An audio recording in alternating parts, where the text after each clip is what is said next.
साथियों, जय भीम आर्मी कर्नाटक साहब के बीच लाइव है। हिंदी कितने लोग जानते हैं? हाथ उठा सकता है। सब लोग सब हिंदी जानते हैं। असूलों पर आज आए तो टकराना जरूरी है। असूलों पर आज आए तो टकराना जरूरी है। अगर जिंदा हो तो जिंदा नजर आना जरूरी है। जय भीम। संतों में संत शिरोमणि सद्गुरु रविदास जी महाराज, महर्षि वाल्मीकि, संत कबीर, गुरु नानक देव, महात्मा विश्वनाथ, गुरु घासीदास, ये तमाम वो संत महापुरुष जो भारत की सरजमीं में पैदा होकर के भारत के छूतों को उभारने का काम किया, उनके सम्मान का काम किया। ऐसे तमाम महापुरुषों को, संतों को नमन करता हूँ, नतमस्तक करता हूँ। मेरा क्रांतिकारी सलूट है फूले साहब को, पेरियार साहब को, बिरसा मुंडा साहब को, डॉक्टर एपीजे अब्दुल कलाम साहब को, कर्नाटक की शान कहे जाने वाले, या मैं ये कहूँ भारत की शान कहे जाने वाले, भारत की महिलाओं के लिए सबसे मजबूत लड़ाई लड़ने वाले महाराजा टीपू सुल्तान साहब को, डॉक्टर बाबा साहब बी आर अम्बेडकर साहब को, मान्यवर काशीराम साहब को, या जो भी भारत की सरजमीं पर भारत की महिलाओं के लिए लड़े हैं, भारत के दलित अछूत आदिवासियों के लिए लड़े हैं, भारत की 85% जनता के लिए लड़े हैं, जो न्याय, सम्मान और शांति के लिए लड़े हैं, ऐसे तमाम महापुरुषों क्रांतिकारी सलूट करना होगा। अच्छा, एक बात पूछना चाहता हूँ, ये सीटी जो कर्नाटक में बजाते हैं, इसका तात्पर्य समझ नहीं आ पाया। क्या बताएंगे क्यों बजाते हैं? खुशी से भाई, बड़े भाई। भीम आर्मी जो है ना, भीम आर्मी के कार्यक्रम में पहले ताली नहीं बजा सकता था, सीटी तो बहुत दूर की बात है, ताली नहीं बजा सकता से। जब खुशी हो तो क्या कहेंगे? जय भीम। क्या कहेंगे? खुशी होगी, सीटी नहीं बजाएंगे, ठीक है?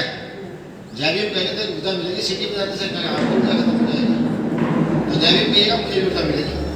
देखिए, आज मैं जो कार्यक्रम यहाँ रखा गया है बीजापुर के अंदर, संविधान बचाओ देश बचाओ, पहले तो मैं यहाँ की पूरी टीम को धन्यवाद अदा कर दूँ। एक टीम मेरे सामने खड़ी हुई है, आपके प्रदेश अध्यक्ष यशपाल गोरे जी हैं, खालिद अहमदीन है, हमारे जिला अध्यक्ष है। एक टीम में मेरे सामने बैठी हुई है, कुछ आप में जिला अध्यक्ष है। आप सबको मैं शुक्रिया अदा करता हूँ कि आप सब लोग यहाँ आए, मुझे सुन रहे हैं। बहुत मजबूत बातें मैं आज आपको बताऊंगा। आज के कार्यक्रम का शीर्षक क्योंकि संविधान बचाओ देश बचाओ, तो पहला सवाल ये बनता है कि संविधान को कैसे बचाया जाएगा। सबसे पहला सवाल, आपसी टूट फूट से तो नहीं बचाया जा सकता, आपस की भाषावाद से नहीं बचाया जा सकता, आपसी जातिवाद से भी नहीं बचाया जा सकता, आपसी धर्मवाद से भी नहीं बचाया जा सकता, आपसी क्षेत्रवाद से भी नहीं बचाया जा सकता। समझिए मेरे कहने का मतलब क्या है। जिन लोगों से हमारी सदियों से लड़ाई करी आई है, सदियों से, उन्होंने हमेशा हम लोगों का प्रयोग किया, इसलिए हमारी बेवकूफी का फायदा वो लोग उठाते हैं। उनको सिर्फ आकर एक बात कहनी पड़ती है, जब टीपू सुल्तान जी ने यहाँ कुछ पांडवों की हत्या की, किस लिए कि शास्त्रों में यहाँ की महिलाओं को, दलित आदिवासियों को अधिकार नहीं थे, बिल्कुल नहीं। अब से कई हजार साल पहले मोस्टली देश का जो मुस्लिम है वो भी सुधरी था, वो समय से ही रहा। कुछ लोगों ने धर्म परिवर्तन किया। दोस्तों, एक कमी और है मुझ में, अगर मुझे सुनना है तो बैठ के सुन लीजिए, जिसको नहीं सुनना वो गेट से बाहर चला जाए। क्योंकि मुझे खुद को जो है ना, मैं जब आपको सुनता हूँ, वहां सामने बैठा देखा होगा, मेरी कन्नड़ समझ नहीं आती, लेकिन जब भी आपकी ऊर्जा की तालियां बज रही थी तो मैं वहां बैठकर ताली बजा रहा था। मुझे समझ आ रहा था कि संविधान की रक्षा की बात हो रही है, समाज के हित की बात हो रही है। तो जब मैं कन्नड़ इतनी शांति से सुन सकता हूँ, जो मेरी समझ नहीं आती है, लेकिन आपकी समझ तो हिंदी आती है, क्या आपको नहीं सुननी चाहिए? ये जो बाहर तो खिचड़ी बेच रहे हैं ना, जाके एक व्यक्ति जाइए या तो अंदर आकर बैठ जाए, वरना उस गेट से पार हो जाए तो मुझे आवाज आ रहा है। तो मैं बात कर रहा था उन लोगों को हमें तोड़ने की, उन्होंने हमें तोड़ा कैसे। देखिए मेरा प्रदेश जो है ना उत्तर प्रदेश है, ये मेरे साथ आया छोटा भाई गुलजार, ये दिल्ली से है। अलग अलग जगह से लोग हम लोग आते हैं, उनको सिर्फ एक छोटा सा काम करना पड़ता है, वो आकर के यहाँ ये कह दें कि उत्तर प्रदेश का व्यक्ति आकर के कर्नाटक के दलितों को, मुस्लिमों को भड़काना, बस हमारी समझ में बात आ जाएगी और हम अपने ही व्यक्ति के खिलाफ खड़े हो जाएंगे। ठीक उसी प्रकार जैसे टीपू सुल्तान साहब को पूरे देश के अंदर हिंदू विरोधी बता दिया गया, कभी टीपू सुल्तान साहब के विषय में यह नहीं बताया गया कि जब महिला को स्तर ढकने का अधिकार नहीं था तो टीपू सुल्तान साहब ने उस अधिकार को दिलाने लगा, कभी ये नहीं बताया। कभी ये नहीं, आरएसएस के लोग बताते हैं अपने मंचों से कि भारत में अंग्रेजों से सबसे पहले लड़ने वाला ही टीपू सुल्तान महाराज था। टीपू सुल्तान साहब ने जो है अंग्रेजों से सबसे मजबूत लोहा दिया था भारत में। और अगर टीपू सुल्तान साहब चाहते तो अंग्रेजों से हाथ मिला लेते। सावरकर ने मिलाया था ना, सावरकर गोवलकर इन्होंने मिलाए थे हाथ, उन्होंने हाथ नहीं मिलाया। उन्होंने कहा मेरी चाहे सत्ता सारी चली जाए मैं हाथ नहीं मिलाऊंगा। तो हमें इस में तोड़ देते हैं और हम बात किसकी करते हैं, संविधान बचाने, देश बचाने। वाकई अगर संविधान और देश बचाना चाहते हो ना, आपके अंदर भाषावाद और क्षेत्रवाद नहीं होना चाहिए, किसी कीमत पर नहीं होना चाहिए। जिसके गले में ये हो जो डॉक्टर बाबा साहब अम्बेडकर के नाम से आ जाए उसका मान सम्मान कीजिए, उस पर अपना मान सम्मान कर पाइए। भाई ये गलत है यार, हेलो ये गलत है। मेरा समय इतना भी फ्री नहीं है यार जितना आप लोग समझ रहे हैं। आप ऐसे घर चलिए, मुझे कोई एनर्जी नहीं, यहाँ कुछ लोग रहे मुझे उससे भी कोई एनर्जी नहीं, लेकिन बोलिए। तो हमें समझना पड़ेगा कि देश की स्थितियां किस ओर जा रही है। अगर हम नहीं समझेंगे तो हम टूटते रहेंगे। देखिए एक बाप के 4 बेटे हो सकते हैं, समझते हैं? बेटा तो समझता है ना। एक बेटा अच्छा कमाने खाने वाला हो सकता है, अच्छा पढ़ने वाला हो सकता है। एक बेटा थोड़ा दिमाग से कमजोर हो सकता है, एक बेटा शरीर में कमजोर हो सकता है और एक बहुत अमीर हो सकता है। तो बाप का क्या फर्ज बनता है कि अपने बेटों को एकजुट कर ये फर्ज बनता है ना। तो आप सब लोगों ने यहाँ से कई हजार किलोमीटर है, 2-2.5 किलोमीटर है जहां से मैं आता हूँ, लेकिन आप सब लोगों ने भीम आर्मी का संघर्ष देख करके, भाई चंद्रशेखर आजाद का संघर्ष देख करके कर्नाटक में भीम आर्मी को पैदा कर दिया। यहाँ मेरी बहन बैठी हुई है, जो कि बहन बोल भी रही थी। तो आप लोगों ने भीम आर्मी को कर्नाटक में पैदा किया और बताया इस देश की सत्ता को कि अगर आरएसएस को कोई सबसे बड़ी छूट दे रही है संस्था तो उसका नाम भीम आर्मी भारत है। जब आपने ये बता दिया एक बार कि हम आरएसएस के सामने बहुत मजबूती के साथ खड़े हैं, हम ठीक ऐसे ही खड़े हैं जैसे टीपू सुल्तान साहब अंग्रेजों के सामने खड़े थे। जब आपने ये बता दिया तो क्या आपको नहीं लगता कि आप आपसी गिरे शिकवे बुला करके एक नई शुरुआत की जाए? नहीं लगता। देखिए साहब काशीराम साहब कहते थे कि मैं जो काम कर रहा हूं वो आर्थिक उन्नति का काम कर रहा हूं, मैं सामाजिक समरसता का काम कर रहा हूं। पढ़िएगा साहब काशीराम को भी, बहुत मजबूत व्यक्ति थे। मुझे लगता है कि उन जैसा नेता जो है पैदा नहीं हो सकता, सब जगह उनको लोग जानते हैं। उन्होंने सारे महापुरुषों को जिंदा किया, जितने महापुरुष सबको जिंदा किया। तो आपको भी समझना पड़ेगा ये सिर्फ आपकी उन्नति का रास्ता नहीं है, ये सिर्फ आपके घमंड को बड़ा रखने का रास्ता नहीं है, ये रास्ता कठिनाइयों भरा है। और बड़े बड़े महापुरुष कहते गए कि बहुजन मूवमेंट के रास्ते पर वो चलेगा जो तलवार की नोक पर टिक सकता हो। कोई देखिए बहुत सारे लोग आते जाते हैं, बहुत सारे लोग आकर भड़काएंगे, आपको कहेंगे कि दूसरे लोग यहाँ आए और आप उनकी बातों में चल पड़े। नहीं चलेगा। इस देश में एक समाज का वर्चस्व बना हुआ है, एक समाज। केंद्र में सरकार किसकी रहेगी? उन्हीं लोगों की सरकार रहेगी। वही कभी दूसरे पर पाले में चली जाएगी, कभी इस पाले में चली जाएगी। और देश में डॉक्टर बाबा साहब अम्बेडकर के मानने वालों की जनसंख्या जानते थे आधे से ज्यादा देश में डॉक्टर बाबा साहब अम्बेडकर के मानने वालों की जनसंख्या है। या मैं ये कह दूं कि शास्त्रों के अनुसार शूद्रों की जो जनसंख्या है वो 90% देश के अंदर है। तो हमने तो वही काम कर रखा है ना। जैसे राजशाही शासन था कि राजा का बेटा ही राजा बनेगा, एक गरीब मजदूर किसान का बेटा राजा नहीं बन सकता है, वही तो हमने कर रखा है। कभी हमने सोचा कि 90% जो जमात है इसको इकट्ठा करके इस देश को अपनी मुट्ठी में ले लिया जाए? कभी हमने सोचा? हम क्षेत्रवाद में तो बट गए, हम भाषावाद में बट गए, हम आपसी जातियों में बट गए। मैं अगर दलित आदिवासियों की बात करूं तो आपसी जातियों में हम बट गए। फिर मुस्लिम्स की मैं बात करूं तो भी हम आपसी जातियों में बटे, बैकवर्ड की बात करूं तो भी हम आपसी जातियों में बटे। क्यों भाई? वो लोग एकजुट होकर के इस देश की सत्ता को अपनी मुट्ठी में लिए हुए हैं और हम इतने सारे लोग। मेरे कुछ सवाल है आपसे। मैं यूपी से यहाँ के राजनीति कर सकता हूँ, मेरा आधार कार्ड नहीं आता, मेरा पैन कार्ड नहीं आता, तो मैं राजनीति कहाँ करूँगा? उत्तर प्रदेश के अंदर। कर्नाटक का आदमी जाके उत्तर प्रदेश में राजनीति कर लेगा? नहीं करेगा ना। तो कर्नाटक में राजनीति कौन करेंगे? जो कर्नाटक के मूल निवासी।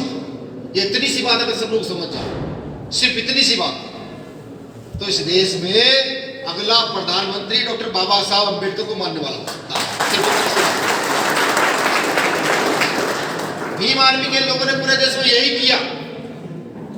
उन्होंने कहा कि अगर दिल्ली कर्नाटक में कुछ होगा उसके बाद दिल्ली से उठेंगे, बहुत मजबूती के साथ उठेंगे, कोई रोक नहीं पाएगा। अभी आपने केरल की घटना देखी होगी सोशल मीडिया में, जसपाल गोरे जी ने, हमारी टीम ने वायरल भी की थी कि हमारे 40 परिवार 26 साल से एक ऐसी जगह रह रहे थे जिसके रास्ता नहीं था, दीवार की हुई थी और जो मेन गेट था उसको पिछले 26 साल से ताला लगा हुआ था। वामपंथियों की वहां सरकार। मुझे जानकारी मिली भाई ऐसी बात है। भीम आर्मी के लोगों ने मुझे बताया कि भैया इतनी हिम्मत किसी बने जो इस दीवार को तोड़ दे, क्योंकि वो कॉर्पोरेट डिपार्टमेंट की दीवार थी, कॉर्पोरेट पूंजीपतियों की दीवार थी। समझिए जैसे अडानी अंबानी है, ऐसे एक रबड़ के व्यापारी है, उसकी वो दीवार थी कि अगर इस दीवार को तोड़ेगा तो उसकी हत्या हो जाएगी। सरकार में हिम्मत नहीं है। हमने कहा भीम आर्मी तोड़ेगी। वहां भीम आर्मी के लोगों ने उसको तोड़ दिया। प्रदेश अध्यक्ष, प्रदेश महासचिव, प्रदेश उपाध्यक्ष, उन्होंने उसको तोड़ दिया।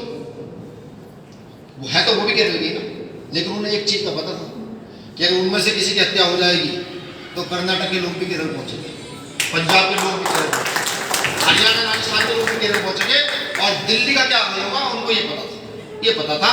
दीवार तोड़ दी, सारा प्रशासन झुका, सरकार को झुकना पड़ा। प्रशासन ने उनको गिरफ्तार किया। तो मेरी बात हुई तो डीएम ने मुझे ये कहा कि भैया मैं तो खुद गिरफ्तार नहीं करना चाहता, ये खुद कह रहे कि हमें जेल भेज दीजिए। सोचिए, मलयालम बोलते हैं वहां पर। मेरी भाषा कोई नहीं समझता, आपको थोड़ी बहुत समझ में, कोई मेरी भाषा नहीं समझता, मैं उनकी भाषा का एक शब्द नहीं समझ पाता, लेकिन एक जुनून पैदा कर दिया, उनको बता दिया कि हमारे ब्लड रिलेशन एक है, हमारा खून एक है, हम संविधान सिर्फ आपस में मिलकर बचा सकते हैं। अगर सिर्फ क्षेत्रवाद में बटे रहेंगे तो हम संविधान कभी नहीं बचा सकते। यही काम आप लोग कर्नाटक में करते हैं। बहुत मजबूत टीम है कर्नाटक में मेरी, मैं जानता हूँ। किसी भी चीज में चला जाता हूँ तो 10, 20, 50, 100 लोग तो 1 घंटे में इकट्ठा हो जाते हैं। कर्नाटक की सरकार को भी परेशानी है, ऐसा नहीं है। मुझे फोन करते हैं नेता, वो कहते हैं भैया आज आपकी टीम ने ये कर दिया, आज आपकी टीम ने ये कर दिया। तो हमारी तो एक भाषा रहती है कि बोली का जवाब बोली से दिया जाएगा, बोली का जवाब बोली से दिया जाएगा।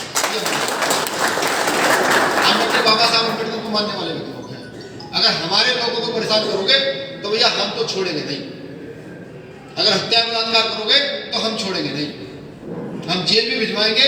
जरूरत पड़ी तो अपने झंडे डंडे के साथ तुम्हारे ऊपर हावी होंगे। लेकिन ये काम जो है ये आपसी मनमुटाव छोड़कर के ही ये काम हो सकता है। अगर कोई ये कहे कि मैं बड़ा और मैं बड़ा, तो काम नहीं होगा दोस्तों। मैं कहता हूं अपने कार्यकर्ताओं को कि जितनी आप में क्षमता है, हो सकता है मेरे कार्यकर्ता बेचारा मजदूर हो सकता है मेरे कार्यकर्ता बहुत पैसे वाला हो सकता है ना। डॉक्टर बाबा साहब अम्बेडकर के मानने वाले सब है। आज मेरे पास अच्छे कपड़े, गमछा, अच्छे शूज, यहाँ बोलने की आजादी डॉक्टर बाबा साहब अम्बेडकर ने दी है। तो जिसकी जितनी कैपेसिटी हो वो सिर्फ उतनी जिम्मेदारी लेकर काम करे, तभी डॉक्टर बाबा साहब अम्बेडकर का काम हो सकता है, वरना हो नहीं सकता, किसी कीमत पर नहीं हो सकता। हम सिर्फ एक भ्रम पैदा कर रहे हैं हम बाबा साहब की मूवमेंट को धोखा देंगे, ऐसा मत कीजिए। कोई अगर एक तालुका संभाल सकता हो ना, मुझे कहे भैया मैं तो एक ही तालुका संभालूंगा, और उस एक तालुका में एक भी गांव ऐसा ना रहे जहाँ डॉक्टर बाबा साहब अम्बेडकर की फोटो और उनका मिशन ना पहुंच जाए, एक भी गांव ना ऐसा ना रहे, तब है मूवमेंट का पता, समझे। और अगर इसी उसमें बटे रहोगे कि नहीं बड़ी जिम्मेदारी होगी तो काम करूंगा, छोटी जिम्मेदारी में काम नहीं करूंगा, तो मुझे लगता है कि ऐसे लोग मेरे लिए तो बेकार है। ऐसे लोगों के साथ मैं नहीं संविधान बचा पाऊंगा, किसी कीमत पर नहीं बचा पाऊंगा, ना चंद्रशेखर भाई बचा पाएंगे, बिल्कुल नहीं बचा पाएंगे। अब बात नहीं आती राजनीतिक सत्ता की, राजनीतिक व्यवस्था की।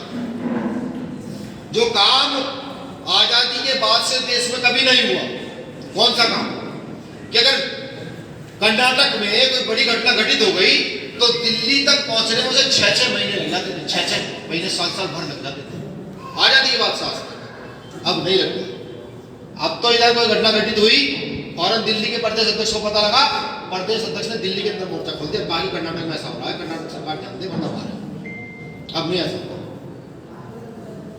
अब वो ये चाहेगा कि एक विधायक और एमपी का बेटा ही विधायक और एमपी बनेगा, तो ऐसा नहीं होगा। अब भीम आदमी के लोग हैं जिसके अंदर कैपेसिटी होगी, जो मुख्यमंत्री, प्रधानमंत्री, एमपी, एमएलए, विधायक और मंत्री बनने के लायक होगा, भीम आर्मी उसको निकाल करके बनाएगी। ये भीम आर्मी ने प्रण लिया। मुझे पूरी उम्मीद है तब संविधान, अगर हम सिर्फ कहते रहे, बैनर लगाते रहे, मैं भी कहूँ दूंगा अगर नहीं हम संविधान बचा लेंगे, आप भी कहें चीख का संविधान बचा लेंगे, नहीं बचा पाएगा। और ये तो वो कर्नाटक है जहां के एक मंत्री ने संविधान के खिलाफ बयान दिया था कि मैं संविधान बदल दूंगा, दिया था सन 2018 में बयान दिया था, मैं संविधान बदल दूंगा। मैं सन 2019 में आया था और मैंने कहा था तू संविधान बदल, हम तुझे सारे बदल देंगे, तेरे कर्नाटक ये वादा करने आ सकता।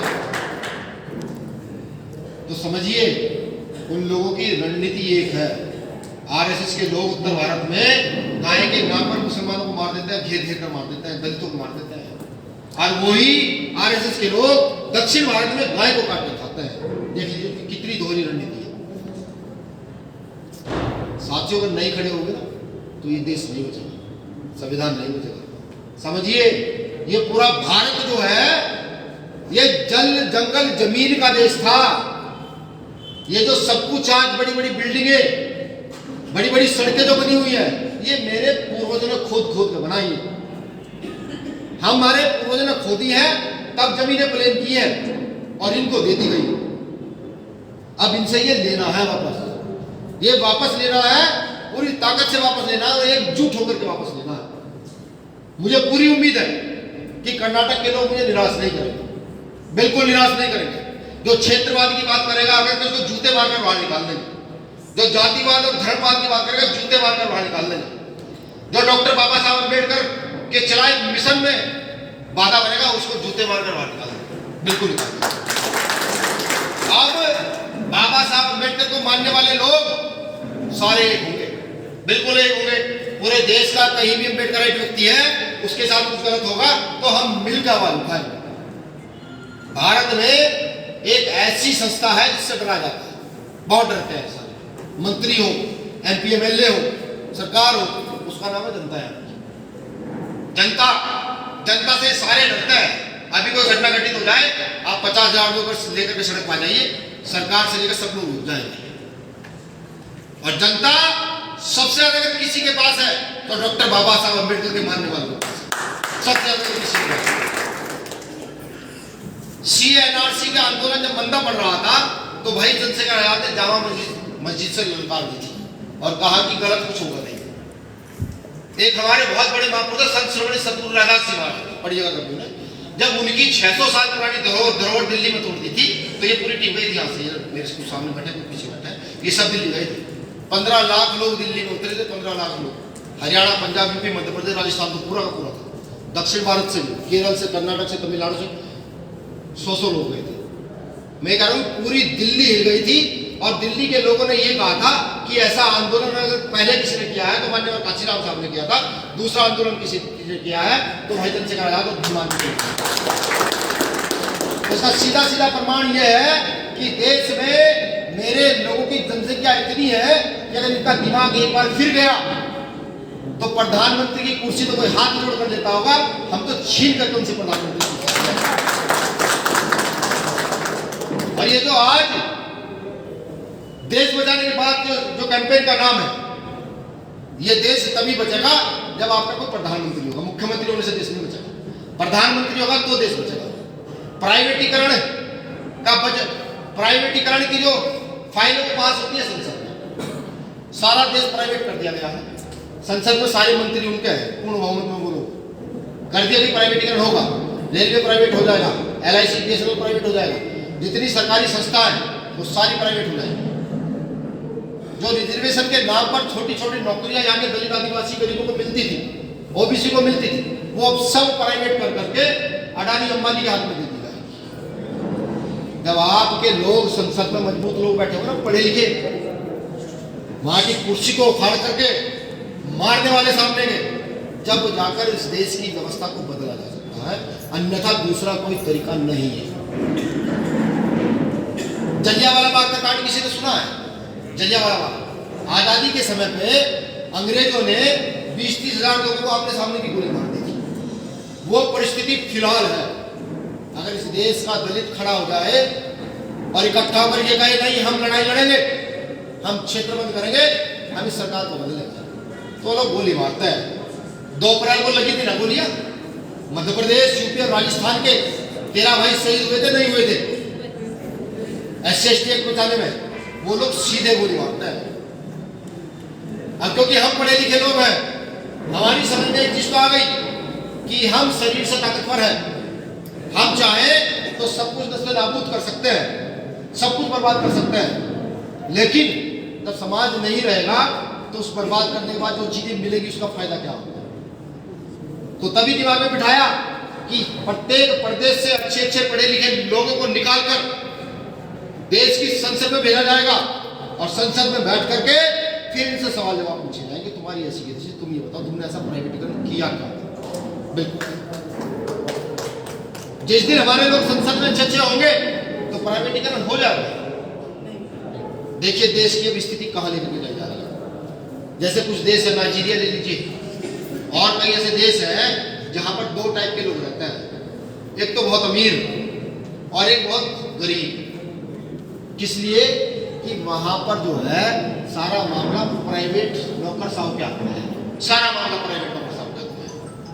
अगर इस बौद्ध विहार को बनाने का ठेका किसी को दिया जाएगा तो किसी प्राइवेट सरकार वाली प्राइवेट सरकार किसी अपने जानने वाले व्यक्ति को देगी, ये पकड़िए 10 लाख का ये बुद्ध विहार आपको बनाना है।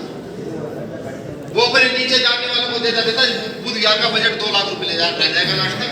2 लाख में भी 50,000 लोग खाएंगे, लोग मजदूरी करेंगे, 1.5 लाख रुपए से मिलेगा।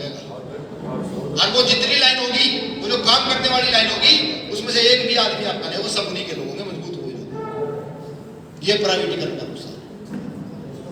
आज हम छोटी छोटी नौकरियों के बल पर, यहां से दिल्ली तक का किराया बहुत ज्यादा लगता है। ट्रेन में 2,000 रुपये होगा, प्लेन में 5-6 हजार रुपये होगा, 7 भी हो सकता है, 8 भी हो सकता है। आज हम अगर मन बनाने पे दिल्ली जाकर तो चले जाएंगे, भाई कोई मामला हो गया, राष्ट्राध्यक्ष से मिलना, पहुंच गए, बैठक मारे, कुछ भी कीजिए, 2 मिनट के लिए मिल जाइएगा, आ गए। लेकिन जब कमाने खाने का जरिया नहीं होगा तो पहले पेट की आग बुझाओगे या फिर मूवमेंट चलाओगे, पहले पेट की आग बुझाओगे। तो इसलिए उन्होंने इस देश को प्राइवेट करने की ठान ली है, क्योंकि बाबा साहब अम्बेडकर के लोग पेट की आग बुझते ही ना मूवमेंट की ओर भाग पड़े। नहीं, पेट की मेरी तो आग बुझ गई है, हजारों लाखों लोगों को पेट की आग बुझाना, मूवमेंट की ओर भाग पड़े। उन्होंने कहा तुम मूवमेंट की ओर जाओ, हम तुम्हें प्राइवेट कर देंगे। अब एकजुट होने का समय है। लेटर एंट्री पढ़ी होगी कुछ लोगों ने, पढ़ी है। अब देश में IAS की भर्ती जो है वो स्वतः हो जाएगी, जिसको सरकार चाहेगी वो IAS बन जाएगा। देश की सारी व्यवस्था IAS IPS चलाता है। अभी कुछ भर्तियां की है इन्होंने, उसमें अधिकतर ब्राह्मण है, मोस्टली 99% ब्राह्मण इन्होंने रखे हैं।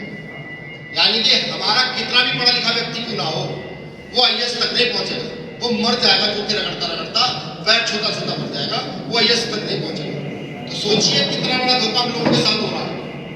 और अगर इस धोखे में यार आप समाज तैयार नहीं कर सकते तो मुझे लगता है कि फिर सब बेकार है, सब कुछ बेकार है। लड़ाई को एकजुट करते हैं, कर्नाटक के लोग पंजाब के साथ खड़े होंगे, पंजाब के साथ महाराष्ट्र के साथ खड़े होंगे, और जब आंदोलन की घोषणा होगी तो पूरे देश में एक दिन एक समय पर आंदोलन करेंगे पूरे देश के अंदर। फिर देखिएगा आंदोलन का मजा क्या आएगा, बिल्कुल आएगा। आज भाई चंद्रशेखर आजाद के नाम से सरकार डरती है, आरएसएस डरती है। कारण समझे क्या उसका? चंद्रशेखर आजाद जी कोई शैतान है, कोई भगवान, कोई देवी शक्ति है उनके अंदर नहीं, क्योंकि उनके साथ आप सब लोग खड़े हैं। इसलिए चंद्रशेखर आजाद के नाम से सरकार डरती है। किसके लोगों के साथ गलत हो तो ये आदमी चीरता हो जाता है। आज जब जनार्दन का नाम आता है तो प्रशासन देख के एकदम पीछे खींच लेता है। अभी महाराष्ट्र गए थे कल, तो पुणे में भीमापुरे गांव 14 रस्ते पड़ता है, दर्शन कर ले, तो वहां के सिपाही कह रहे भैया जाने के अंदर परमिशन नहीं है। हम चुप खड़े रहे। वहां के अधिकारी से बात करने पूछा कौन आया है, जनार्दन नहीं आया, विमान के राष्ट्रीय अध्यक्ष। और कहा भैया ठीक है, फटाफट 2 लोगों की परमिशन दीजिए, मिलवा कर फटाफट भेजिए। वो मेरी ताकत है नहीं, मेरी क्या ताकत, कुछ भी नहीं। हाँ, उनको ये पता है कि अगर ये यहाँ से चला गया तो यहाँ 10,000 लोग लेकर गए, अगर तुम्हारी औकात होगी रोकने की।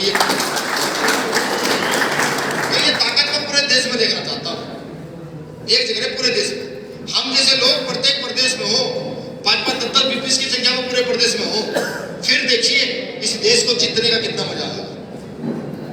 वो लोग जो हमें तोड़ना चाहते हैं, वो लोग जो सिर्फ हमारे नाम पर राजनीति करते हैं, वो लोग आपके पैरों में ना झुक गए तो मुझे बताइएगा भैया आए थे कुछ गलत कर गए।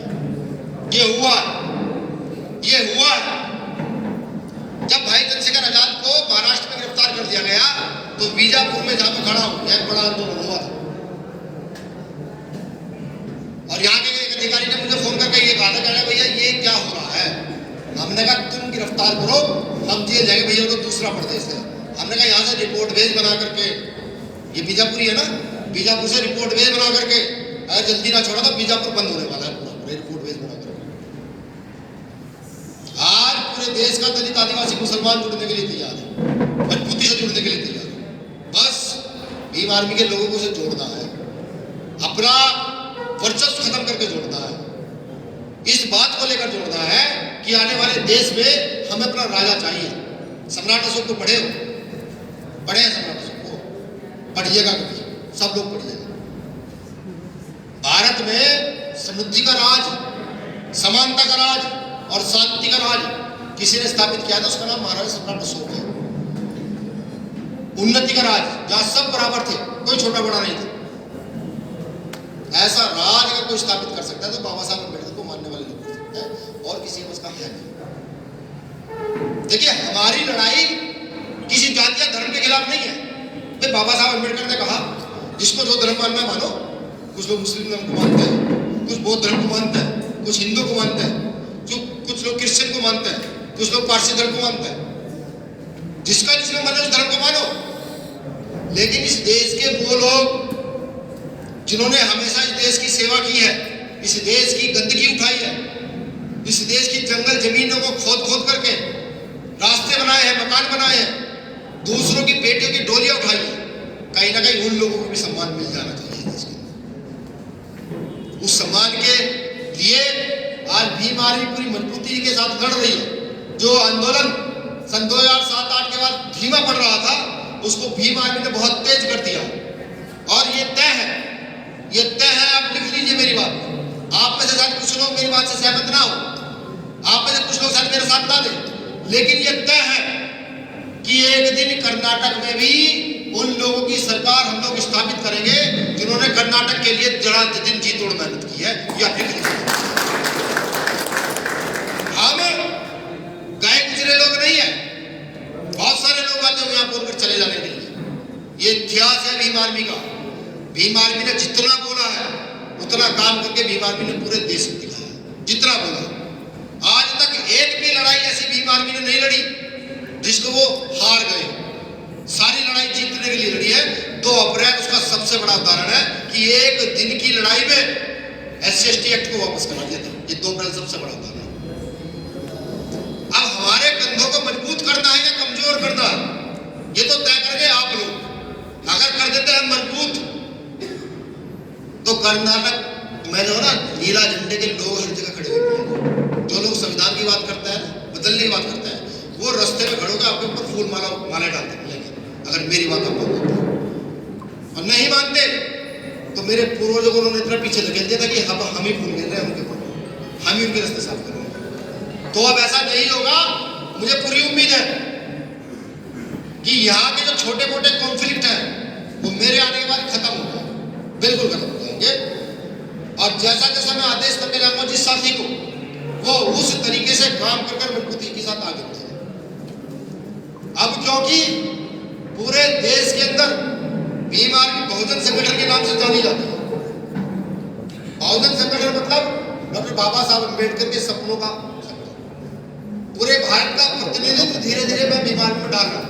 भाई चंद्रशेखर आजाद जी को बता रहा हूँ, हमारे साथी मजबूत कंधा, भाई मनजीत सिंह मोटियाल, भाई कमल सिंह मालिया, सबको धीरे धीरे बताया जा रहा है कि पूरे देश से फिलहाल एक दो आदमी हम राष्ट्रीय कमेटी में ले रहे हैं, जिससे कि वहाँ परेशानियाँ क्या है, वहाँ प्रॉब्लम क्या है, वहाँ की लड़ाई कैसे लड़ी जाए, वहाँ कैसे लोगों को तैयार किया जाए।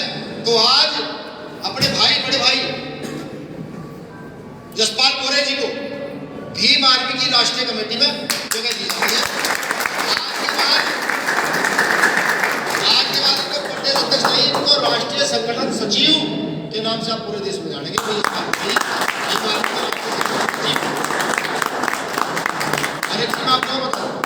यशपाल मौर्य को सिर्फ कर्नाटक में नहीं जानते, 24 प्रदेशों में आपका संगठन है, जिसमें 22 प्रदेशों के लोग यशपाल मौर्य का नाम और संगठन